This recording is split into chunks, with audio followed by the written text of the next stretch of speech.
Bonjour à toutes et à tous. Les plaintes, c'est les petits morceaux de bois qu'on met tout en bas. C'est pas compliqué à faire. On découpe des morceaux de bois, des petites planches, on les peint et on les pose. Alors il se trouvait que le mur est pas totalement plan, donc on met un peu de silicone et puis on joue avec ça, ça se passe très bien.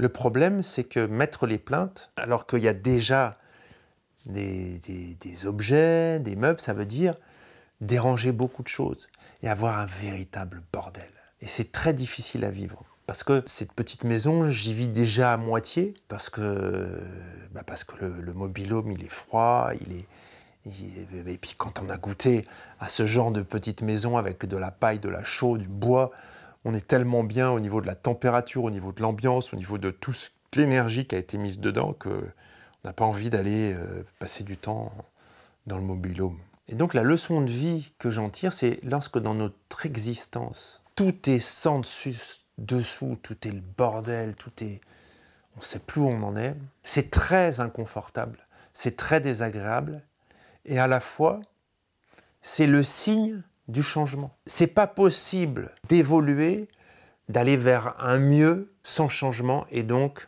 sans bordel, comme dans un déménagement. On ne peut pas déménager, changer de maison pour aller dans une meilleure maison sans que les cartons s'empilent, soit qu'il y en ait partout. Aussi ordonné qu'on soit, ça va passer par une période d'inconfort qu'il faut accepter. Ce n'est pas facile, on est d'accord. Ça génère du stress et de l'inconfort, mais c'est un passage obligé. Et quand on regarde dans l'autre sens, si je vois tout qui ne va pas bien dans ma vie, et je ne sais plus où j'en suis, ça veut dire que j'avance.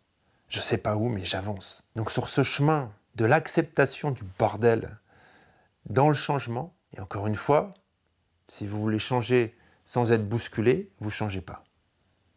Il faut apprendre des nouvelles choses, des nouvelles compétences, voilà. Et bien sur ce chemin, je vous dis bon courage, à très bientôt. J'ai confiance en vous. Et rendez-vous sur un prochain épisode. Ciao.